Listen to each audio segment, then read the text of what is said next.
Hello everyone! Today we're substituting brown rice for an even better, healthier, lower calorie version, which is cauliflower rice.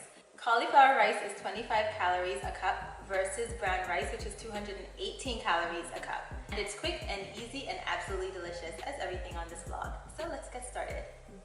So first I'm gonna start with some onion, then I'm gonna add some scallion, then I'm gonna cut up 2 pegs of garlic. I'm gonna heat up some olive oil, just a little bit. While that heats up, I'm gonna add my vegetables. Our beautiful cauliflower, now we're gonna cut it up. Once you cut up your florets into small pieces, you can put them in your food processor to get them even finely milled. And let this cook for about 5 minutes and add whatever garnish you like to it. And voila! Here's your cauliflower rice, a more healthier and tastier version than your regular rice.